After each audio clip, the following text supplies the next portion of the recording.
Ini bukan ibadah biasa, ini ibadah spesial.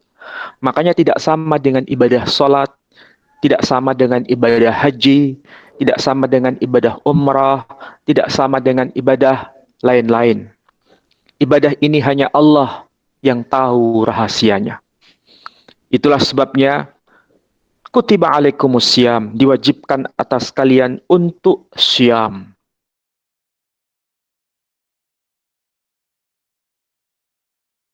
Saudara-saudara sekalian, marilah kita pada malam ini memanjatkan puja dan puji syukur kita kehadirat Allah Subhanahu wa taala. Pada hari yang ketujuh ini insya Allah mudah-mudahan puasa kita diterima oleh Allah Subhanahu wa taala. Amin ya rabbal alamin. Amin. Saudara-saudara, kajian pada malam ini saya anggap sebagai kajian refleksi agar kita bisa meraih puasa yang benar. Bagaimana Allah membicarakan hal itu di dalam Al-Quran. Tadi saya kutip ayat Al-Quran yang termaktub dalam surah Al-Baqarah, surah yang kedua, ayat 181. Allah Subhanahu wa taala berfirman, "Ya ayyuhalladzina amanu." Ungkapan ini kalau secara harfiah, secara sederhana merupakan panggilan, tapi panggilan ini merupakan panggilan yang menunjuk pada kedekatan, keintiman. Itulah sebabnya Allah bicara dengan ungkapan ya ayyuhalladzina amanu. Wahai orang-orang yang beriman. Artinya tidak semua orang dipanggil dalam konteks ini.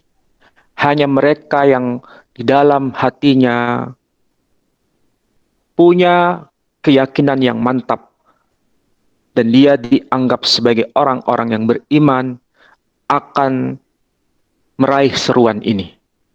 Itulah sebabnya Allah berkata dengan pernyataan ya ayyuhalladzina amanu, wahai orang-orang yang beriman.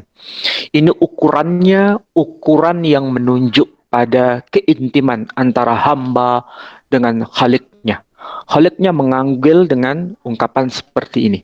Berarti ini ungkapan seruan spesial.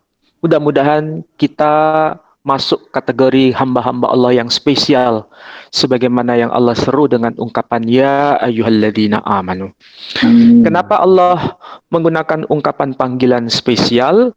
Karena ada sesuatu yang ibadahnya merupakan ibadah spesial. Kenapa disebut ibadah spesial? Karena hanya Allah yang tahu berapa ukurannya. Kita pada ayat ini diajarkan Allah memerintahkan kepada kita kutiba alaikumus syiyam, diwajibkan atas kalian untuk syiyam, berpuasa. Ini bukan ibadah biasa, ini ibadah spesial. Makanya tidak sama dengan ibadah sholat, tidak sama dengan ibadah haji, tidak sama dengan ibadah umrah, tidak sama dengan ibadah lain-lain. Ibadah ini hanya Allah yang tahu rahasianya. Itulah sebabnya kutiba alaikumus syiyam, diwajibkan atas kalian untuk syiyam.